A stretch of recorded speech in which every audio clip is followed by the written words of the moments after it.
جی پیاری sisters, class کا آغاز کرتے ہیں۔ نحمدہ و نصلی علی رسولہ الکریم، اما بعد، فاعوذ باللہ من الشیطان الرجیم، بسم اللہ الرحمن الرحیم۔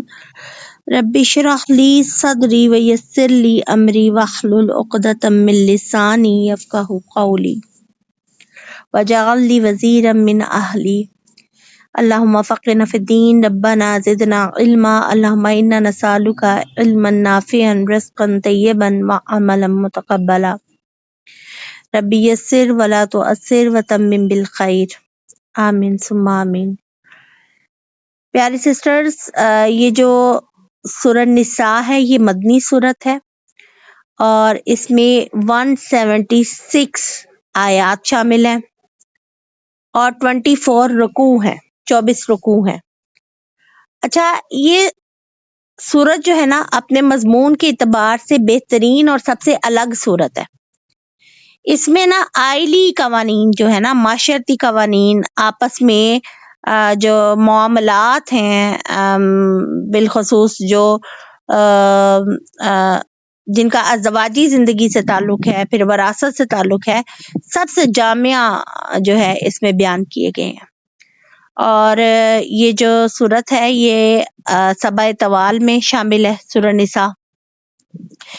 اللہ کی توفیق سے ماشاءاللہ سے ہم نے سورہ بقرہ پڑھی، سورہ آل عمران پڑھی، اور آج اللہ تعالیٰ نے اپنی رحمت سے اور اپنی توفیق سے ہمیں سورۃ النساء پڑھنے کی طرف اللہ تعالیٰ لائے ہیں، اور یہ اللہ ہی کی طرف سے دی گئی توفیق ہے، اور یہ تیسری سورت ہے جو سبع طوال میں سے ہے۔ اس میں آپ بڑے خصوصی طور پہ بڑے اچھے انداز سے وراثت کے قوانین پڑھیں گے۔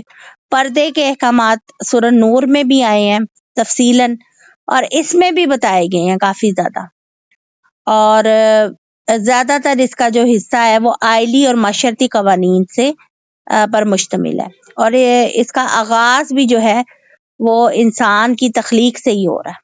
ٹھیک ہے، جیسے جیسے انسان کی تخلیق ہوئی، آگے اللہ تعالیٰ نے رشتے بنائے، تو پھر اس حساب سے اس میں اللہ تعالیٰ نے اپنے کلام میں ذکر کیا سورہ نساء میں۔ چلیے ذرا شروع کرتے ہیں کہ اللہ تعالیٰ اس میں ہمیں مخاطب کر کے کیا سمجھا رہے ہیں اور کیا ہدایت دے رہے ہیں۔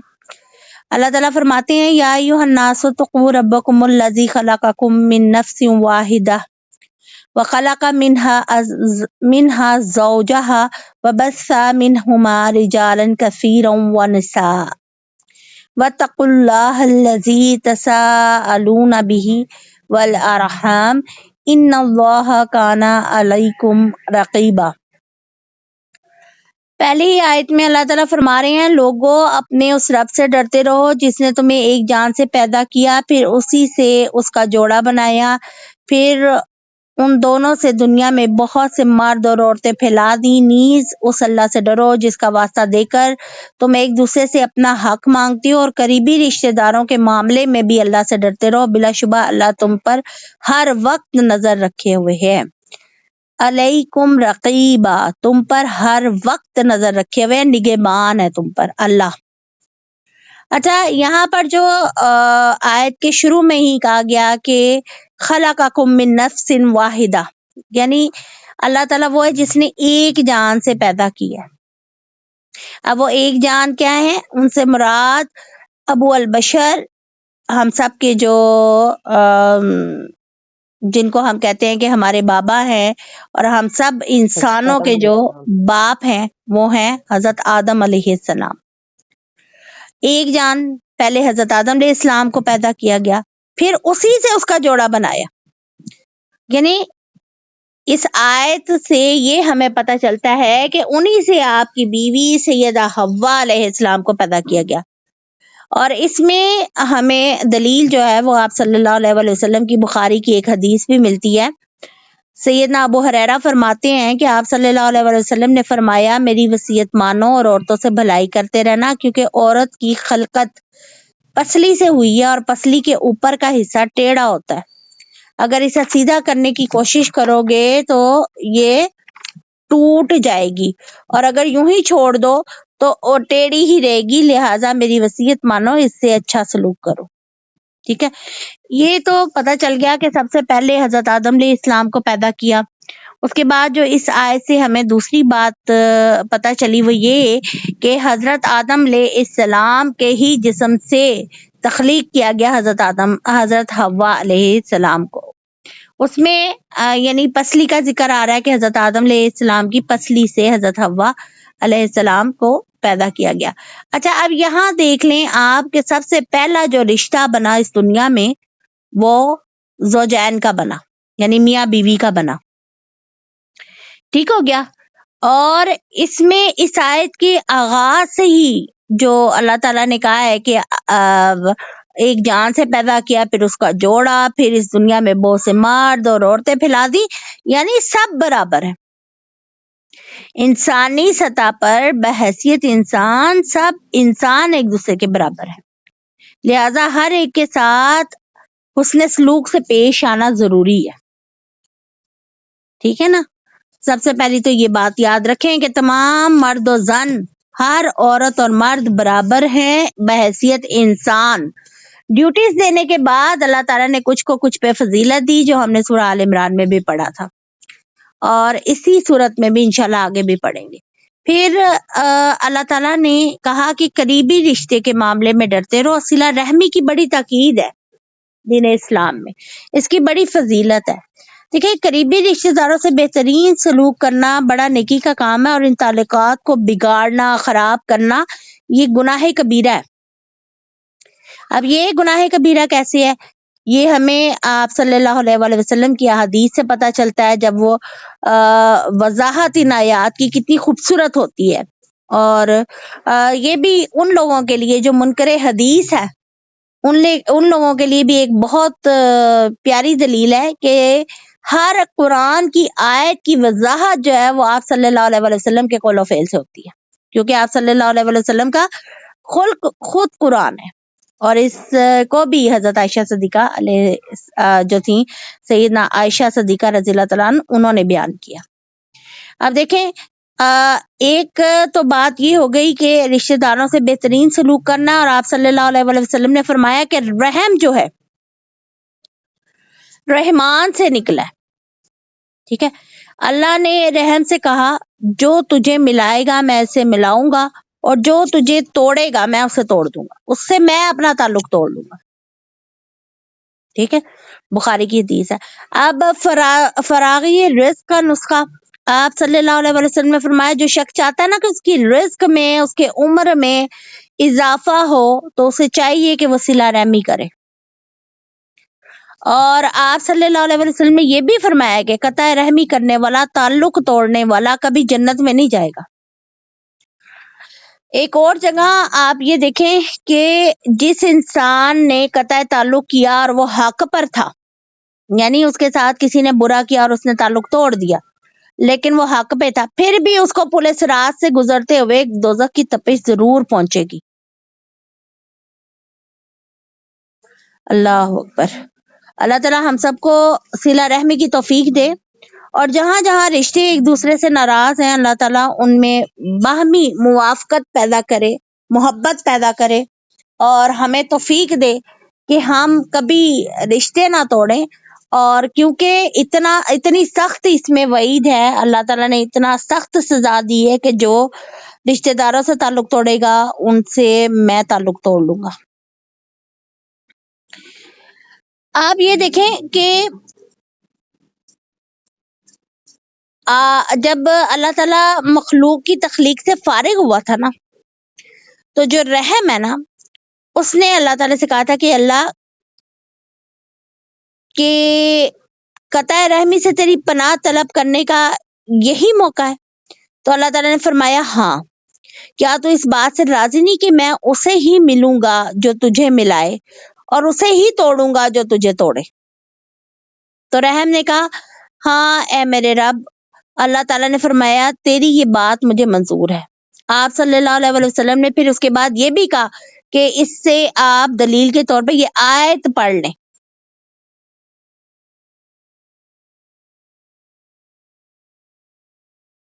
سورہ محمد میں ہے آیت فَهَلْ عَصَيْتُمْ أَرْحَامَكُمْ، یعنی سورت محمد کی آیت نمبر 22 ہے.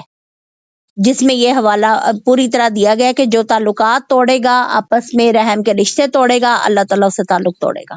اور یہاں بھی اللہ نے کہہ دیا ہے کہ اللہ نگرانی کرنے والا ہے، ہر وقت نظر رکھے ہوئے ہے۔ پھر اسی سلسلے میں اگر آپ آگے چلیں نا تو یہ نہیں ہے، ایک طریقہ ہمارے ہاں یہ پایا جاتا ہے کہ اگر کوئی ہم سے اچھا سلوک کرے گا، اچھا اگر کوئی ہمیں اچھا گفٹ دے گا رشتہ داروں میں سے، ہم بھی اس کو اچھا دیں گے، کوئی ہم سے اچھا ملے گا ہم بھی اس سے اچھا ملیں گے۔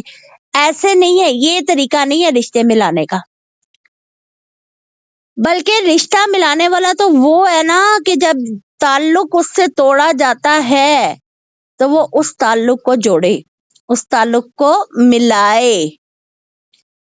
بہت سارے لوگ ہیں جن کے سامنے جو آپ کی نظر میں برے ہوں گے یا آپ ان کی نظر میں برے ہیں اور آپ ان سے تعلق نہیں رکھیں گے کہ یہ تو ہر وقت جب اس سے بات کرو یا کچھ بھی کرو تو یہ یعنی پریشان ہی ہوتے ہیں، ہم جب بھی بات کر لیں، جب بھی آپ کسی قسم کا بھی اظہار کر لیں رشتہ داری کا تو یہ لوگ تو ہمیں یعنی کچھ سمجھتے ہی نہیں ہیں، ہمارے ساتھ بڑا برا سلوک کرتے ہیں۔ تو پھر اس صورت میں اللہ کے نبی صلی اللہ علیہ وسلم نے فرمایا کہ بدلے کے طور پر رشتے ملانے والا رشتہ ملانے والا نہیں ہے، بلکہ رشتے ملانے والا تو وہ انسان ہے، وہ شخص ہے کہ جب اس سے رشتہ توڑا جائے تو اسے ملائے۔ ایک شخص تھا، آپ صلی اللہ علیہ وسلم کے پاس آیا اور وہ کہنے لگا کہ بھی میرے کچھ قریبی ہیں، میں ان سے رشتہ ملاتا ہوں اور وہ مجھ سے رشتہ توڑتے ہیں، میں ان سے اچھا سلوک کرتا ہوں، وہ مجھ سے برا سلوک کرتے ہیں، میں ان سے حوصلے سے پیش آتا ہوں، وہ میرے ساتھ جاہلوں کی طرح بولتے ہیں، جاہلوں کا برتاؤ کرتے ہیں۔ آپ صلی اللہ علیہ وسلم نے فرمایا اگر ایسی بات ہے جو تم کہہ رہے ہو، گویا تم ان کے منہ میں گرم راکھ ڈال رہے ہو، اور جب تک تم اس حال پر قائم رہو گے ان کے مقابلے میں اللہ کی طرف سے تمہارے ساتھ ہمیشہ ایک مددگار رہے گا۔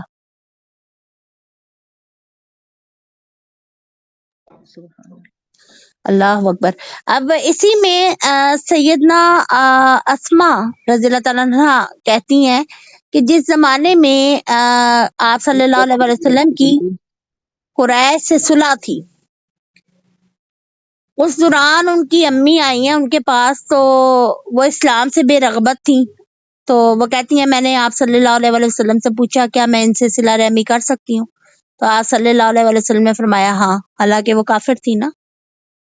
پھر سیدنا ابو ایوب فرماتے ہیں کہ ایک شخص نے آپ صلی اللہ علیہ وسلم سے پوچھا یا رسول اللہ صلی اللہ علیہ وسلم مجھے ایسا عمل بتائیے جو مجھے جنت میں لے جائے گا۔ آپ نے فرمایا اللہ کی عبادت کرو، اس میں ذرا بھی شرک نہ کرنا، نماز قائم کرو، زکوٰۃ ادا کرو اور صلہ رحمی اختیار کرو۔ اچھا ایک بات اور بھی ہے کہ آپ صلی اللہ علیہ وسلم نے یہ بھی بات فرمائی ہے کہ دنیا میں جس جرم کی سزا، جس گناہ کی سزا فوراً ملنا شروع ہو جاتی ہے نا وہ قطع رحمی ہے، اور آخرت میں بھی اس کا سزا اور عذاب جو ہے نا وہ ذخیرہ کر لیا جاتا ہے۔ ان آیات کو پڑھنے کے بعد، اس آیت کو سمجھنے کے بعد پیاری بہنوں، جہاں کہیں آپ کے تعلقات خراب ہیں، کسی بھی رشتہ دار سے آپ ناراض ہیں تو خدا را صلح میں پہل کیجئے اور ایک لمٹ میں ملیے، ضرور ملیے لیکن ایک لمٹ میں مل لیجئے، قطع رحمی نہ کریں، قطع تعلق بالکل یہ نہیں کہ میرا جینا مرنا ختم۔ کم از کم آپ لوگ، کم از کم ایسے لوگ جو شرارتی ہیں، شریر ہیں، ان کے ساتھ سلام دعا تک کی حد تک آپ ضرور اپنے تعلقات قائم رکھیں۔ آگے چلتے ہیں، اگلی آیت میں اللہ تعالیٰ نے یتیم کے جو احکامات ہیں وہ آیت نمبر 2 میں بیان کیے۔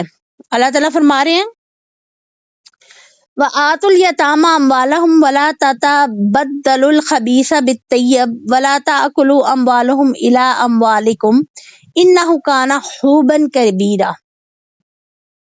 اور یتیم کو ان کے مال واپس کر دو اور ان کی کسی اچھی چیز کے بدلے انہیں گھٹیا چیز نہ دو، نہ ہی ان کا مال اپنے مال میں ملا کر خود اسے کھانے کی کوشش کرو، یہ بڑے گناہ کی بات ہے۔ اچھا اللہ تعالیٰ نے معاشرتی جو قباحتیں تھیں، جو چیزیں پہلی آیت میں بیان کی ہیں اور اس تفسیر میں ہم نے پڑھی ہیں، معاشرے میں جو ہمارے رشتے ہوتے ہیں اس میں ایک بہت بڑی بیماری اور بڑا جرم جو ہے نا وہ یتیم کے حقوق جو ہے نا وہ غصب کر لیے جاتے ہیں۔ یتیم کی پرورش کرنا بہت بڑی نیکی ہے۔ آپ صلی اللہ علیہ وسلم نے فرمایا کہ میں اور یتیم کا سرپرست جنت میں اس طرح ہوں گے۔ پھر آپ نے اپنی شہادت کی اور درمیانی انگلی ذرا کھول کر اشارہ فرمایا، یعنی اتنے قریب ہوں گے جو یتیموں کی سرپرستی کرتے ہیں۔ اور یعنی اب اس میں یہاں پر جو بالخصوص ذکر ہو رہا ہے ان کے مال کے بارے میں تاکید کی جا رہی ہے۔ آپ یہ دیکھیں ہمارے معاشرے میں ایک رواج بڑا پا گیا ہے فروغ، کہ جب کوئی یتیم کو پالتا ہے بڑا کرتا ہے، وہ یتیم اس قابل ہو جاتا ہے کہ وہ اپنے مال کو اپنی سمجھ بوجھ کے مطابق استعمال کر سکے، تو پھر جنہوں نے ان کو پالا ہوتا ہے نا، جو ان کے چچا ہوتے ہیں، ماموں ہوتے ہیں یا قریبی رشتے دار، وہ کہتے ہیں جی ہم نے ہی تمہیں پالا ہے، ہم نے ہی تمہاری دیکھ بھال کی ہے، آج تم ہمیں آنکھیں دکھانے لگ پڑے ہو۔ حالانکہ اللہ نے اس کو رائٹ دیا، وہ اپنی زندگی گزار سکتا ہے، اچھے طریقے سے اپنے مال کو استعمال کر سکتا ہے۔ اور کئی لوگ ایسے بھی ہوتے ہیں نا کہ ایک اصولی سی بات اللہ نے یہاں پر بتا دی ہے کہ اموال جو ہے نا آپس میں وہ تم لوگوں نے بالکل بھی اس طرح مکس نہیں کرنے کہ جس سے غریب کا حق جو ہے وہ کھایا جائے۔ اس سلسلے میں ہم سورہ بقرہ میں بڑی تفصیل سے پڑھ چکے ہیں۔ کھانے پینے میں بھی احتیاط کرنی، اور کہ یتیموں کا کھانا اگر بن رہا ہے اور اگر یتیموں کا مال پڑا ہے تو اس کو اتنا اپنے کاروبار میں اگر لگایا جا رہا ہے یا اگر اس کو استعمال میں لایا جا رہا ہے کہ بھی یہ مال ضائع نہ ہو، تو پھر اس میں اپنی محنت جو ہے اتنی ہی لی جائے جتنا کہ حق ہے۔ بلکہ جو صاحب حیثیت صحابہ تھے ان کو منع کر دیا گیا تھا کہ چلیں آپ اللہ کی راہ میں ہی ان کی مدد کر رہے ہیں، تو اتنا بھی خرچ کئی صحابہ لیتے بھی نہیں تھے اور یتیم کے مال کی کیئر کرتے تھے۔ اور یتیم کے مال کی بڑی کیئر کرنی چاہیے۔ ایسا بھی نہیں ہونا چاہیے کہ آپ ان کے مال کو چھوڑ دیں اور وہ زکاتیں دے دے کے ان کا مال ختم ہو جائے، اور جب وہ بالغ ہوں اور ان کو ضرورت ہو، وہ کاروبار کرنا چاہیں، وہ تجارت کرنا چاہیں یا اس مال سے فائدہ اٹھانا چاہیں، تو ان کا مال ہی نہ بچے۔ یہ چیز آپ نے مد نظر رکھنی ہے۔ اور اب ایک جو اہم بات آیت نمبر 3 میں بتائی جا رہی ہے نا، اس میں یتیم لڑکیوں کے حقوق کے بارے میں بتایا جا رہا ہے۔ آپ دیکھیں کہ اس سورہ کا ٹاپک جو ہے انسان کی زندگی سے ریلیٹڈ ہے، معاشرتی زندگی سے ریلیٹڈ ہے۔ چلیں آگے چلتے ہیں۔ وَإِنْ خِفْتُمْ أَلَّا تُقْسِطُوا فِي الْيَتَامَىٰ فَانكِحُوا مَا طَابَ لَكُم مِّن النِّسَاءِ مَثْنَىٰ وَثُلَاثَ وَرُبَاعَ فَإِنْ خفتم اللہ تقسطوا فی الیتامى فانکحوا ما طاب لکم من النساء مثنی وثلاث ورباع فإن خفتم اللہ تعدلوا فواحدۃ او ما ملکت ایمانکم ذلک ادنی الا تعولوا۔ اچھا، اب اس جو آیت میں ہے نا احکامات بڑے اہم بھی ہیں کہ دیکھیں اللہ تعالیٰ نے اس آیت میں فرمایا ہے کہ اگر تمہیں یہ خطرہ ہو کہ یتیم لڑکیوں کے بارے میں ان سے انصاف نہیں کر سکو گے نا، تو پھر دوسری عورتوں سے جو تمہیں پسند آئے 2 3 4 تک نکاح کر لو۔ اچھا، یہ ذرا غور سے سننی ہے آپ نے آیات، ان کا تعلق جو ہے نا میری اور آپ کی زندگی سے بھی بہت زیادہ۔ اور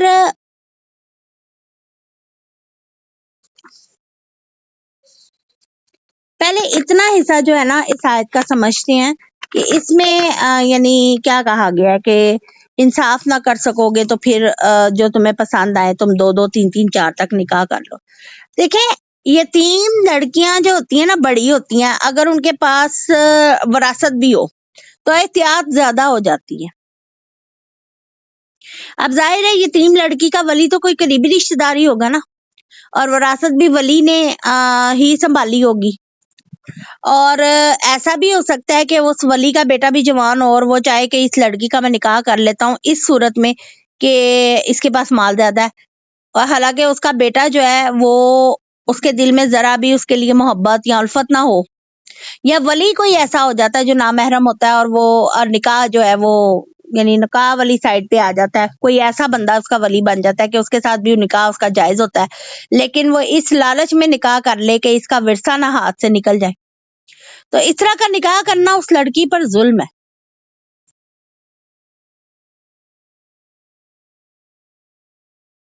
اب اس میں ایک اور ظلم بھی ہے کہ اگر لڑکی خوبصورت ہو، صاحب جائیداد ہو، اور اس صورت میں ولی سے نکاح کر لیتا ہے، مگر جتنا حق مہر اس سے دوسروں سے مل سکتا ہے نا، یعنی اگر کہیں اور اس کی شادی کی جائے اور جو وہ حق مہر مانگے اس کے مطابق اسے مل سکتا ہے، یتیم لڑکی کے حق پر ڈاکہ مارا جائے اور نکاح حق مہر نہ اتنا دیا جائے، یہ نا انصافی ہے جن کا یہاں پر ذکر کیا گیا۔ اچھا، اس آیت کا ذرا شان نزول بھی سنیے۔ سیدنا عائشہ رضی اللہ تعالیٰ عنہ فرماتی ہیں کہ ایک شخص ایک یتیم لڑکی کی پرورش کرتا تھا، اس نے صرف اس لیے اس سے نکاح کر لیا کہ وہ ایک کھجور کے درخت کی مالک تھی، ورنہ اس کے دل میں اس لڑکی کے لیے کوئی الفت نہیں تھی، اور اس کے حق میں یہ آیت اتری ہے۔ اللہ اکبر۔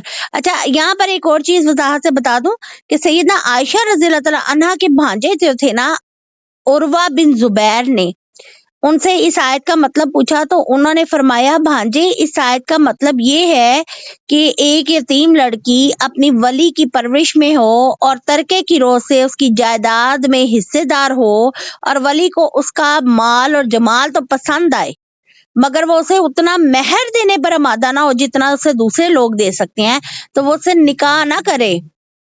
ہاں، اگر وہ اتنا مہر دے سکتا ہے تو پھر نکاح کر لے، ورنہ وہ اس کے علاوہ دوسری عورتوں سے نکاح کرے جو اسے پسند ہو، اور نکاح کر لے 4 تک ایسی بیویوں کی اجازت دی گئی ہے۔ یہ جو لوگ ہیں نا، کئی اس آیت کا غلط مطلب لے لیتے ہیں، کہتے ہیں 2 2 3 3 4 4،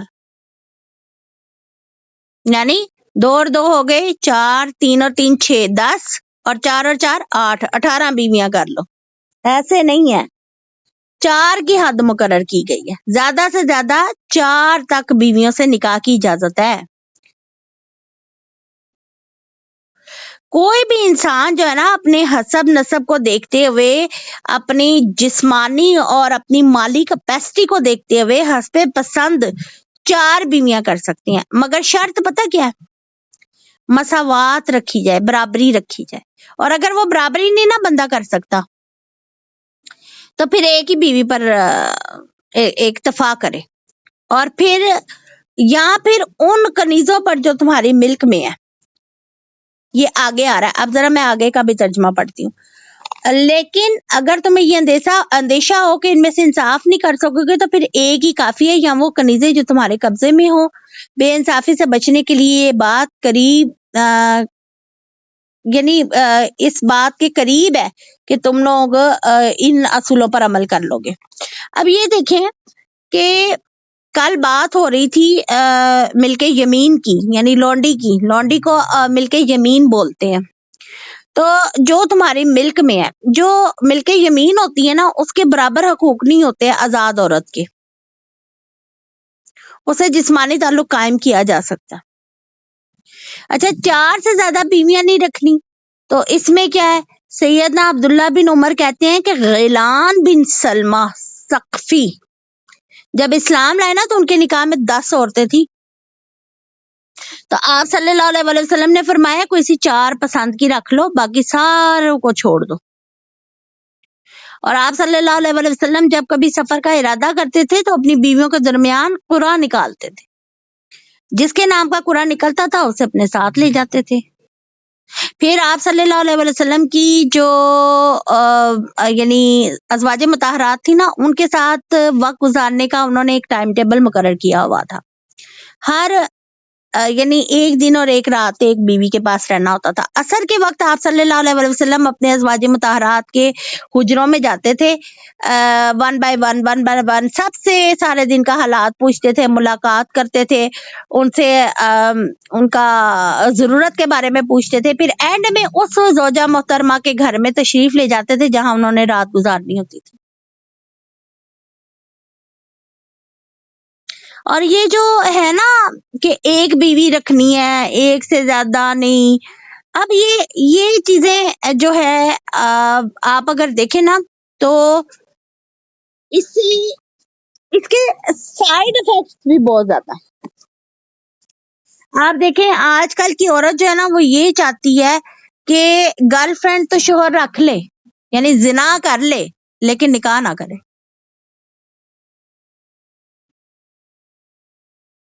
جبکہ اللہ تعالیٰ نے زنا کی روک تھام کے لیے ہی جو ہے وہ یہ شادیوں کی اجازت دی ہے۔ پھر اب یہ دیکھیں کہ سیبہ عورت یعنی جہاں دیدہ ہوتی ہیں عورتیں، بہت ساری جو شوہر دیدہ عورتیں ہوتی ہیں جن کو سیبہ بولا جاتا ہے، کئی طلاق یافتہ بیچاری کوئی بیوہ ہوتی ہیں، ان کے معاشی مسئلے بہت زیادہ ہوتے ہیں نا، روپے پیسے کے، مردوں کو یہ حکم دیا گیا ہے کہ ایسی عورتوں کو کفالت میں آپ رکھ لو، لیکن اب وہ اس اجازت میں بھی کئی بار آج کل کیا ہوتا ہے، آج کل وہ شادیاں تو کر لیتے ہیں، پہلی بیوی جو ہوتی ہے وہ اس کے ساتھ ساری زندگی گزاری ہے، اس نے اونچ نیچ دیکھی ہے سب کی، جب وہ بڑھاپے میں ہوتی ہے ایک ینگ سی بیوی لے آتے ہیں اور پھر ساری عمر اس کے ساتھ رہتے ہیں، پھر جو پہلی بیوی ہوتی ہے اس کو لٹکتا چھوڑ دیتے ہیں، اس کے ساتھ کوئی ایسی یعنی بات نہیں کرتے، ایسا کمپرومائز کیا، ایسے جیسے حضرت سودا تھی، ان کو خطرہ یہ ہوا کہ آپ صلی اللہ علیہ وسلم میرا سن زیادہ ہونے کی وجہ سے مجھے طلاق دے دیں گے، تو انہوں نے کہا کہ ٹھیک ہے آپ مجھے اپنی زوجیت میں رہنے دیجیے، اور حضرت عائشہ صدیقہ کو انہوں نے اپنی باری ہبہ کر دی تھی۔ اب اگر شوہر کسی کو پتا ہے کہ میں نہیں کر سکتا بیلنس، تو وہ ایک ہی بیوی رکھے۔ آپ کو پتا ہے کہ ایسا شخص جو کہ دوسری بیوی کر لیتا ہے اور پھر حقوق نہیں دیتا دونوں بیویوں کے برابر، تو فالج زدہ اس کا ایک حصہ اٹھایا جائے گا، آپ صلی اللہ علیہ وسلم کی حدیث ہے۔ ہم عورتیں نا قوانین جو ہے اسلام کے ان کو غور سے پڑھتی نہیں ہیں، اور نہ ہم یہ دیکھتی ہیں، حالانکہ ہمارا سب سے بڑا ڈیفenس جو ہے نا وہ دین اسلام میں ہے، اور اتنا بڑا اعلیٰ مقام ہمیں دیا گیا۔ پھر یہاں حق مہر کی بات ہوئی ہے، ہم لوگ حق مہر ہی نہیں دیتے، یعنی بیٹیوں جو بہوؤں کے ہوتے ہیں حق مہر ہی نہیں دیتے، اور جب کہیں حق مہر لکھوانے کی باری آ جاتی ہے وہاں پہ ماں باپ بھی ہاتھ جوڑ کے کہتے ہیں ہم نے اللہ واسطے اپنی بیٹی دے دی، حالانکہ حق مہر کا یہاں پہ باقاعدہ سے ذکر جو ہے نا اگلی آیت میں آئے گا۔ اب یہاں پر کہا گیا کہ اگر تم لوگوں کے پاس، یعنی اس دور میں تو ملک یمین کا تصور تھا، کنیزیں تھی، کہ یہ جنسی بے راہ روی سے بچنے کے لیے اللہ تعالیٰ نے یہ قوانین دی ہیں۔ ہندوؤں میں یہ قانون تھا کہ ایک بیوی رکھنی ہے، ایک سے زیادہ اگر رکھ لیں تو وہ جرم میں، ان کے مذہب میں یہ چیز شامل ہے کہ وہ مجرم قرار پائے گا۔ یہاں پہ کچھ ناانصافیاں مرد بھی کرتے ہیں اور بعض جگہوں پہ عورتیں بھی بے انصافی کر جاتی ہیں نا، دین کو سمجھتے نہیں ہیں ہم لوگ۔ اور آج دیکھ لیں ہمارے ملک میں، ہاں کہنے کو یہ اسلامی ملک ہے لیکن جگہ جگہ جو ہے فحاشی کے اڈے کھلے ہوئے ہیں۔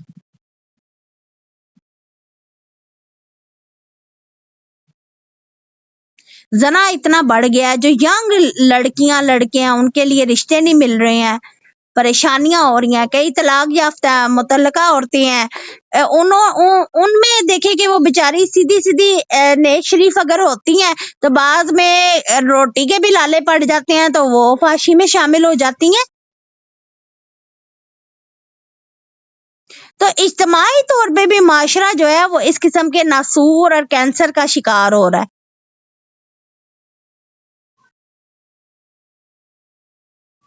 حالانکہ ایک دور وہ تھا کہ جہاں پہ لوگ 100 بیویاں کرتے تھے اور پوچھتے نہیں تھے کہ 100ویں بیوی کی پتہ نہیں کب باری آنی ہے یا نہیں آنی ہے، شوہر کے حقوق اسے ملنے ہیں یا نہیں ملنے ہیں۔ آج جب اسلام کہتا ہے کہ 4 بیویاں ایک مرد کر سکتا ہے، وہ اگر اس کے پاس وسائل ہیں، اگر جسمانی اور مالی کیپیسٹی ہے،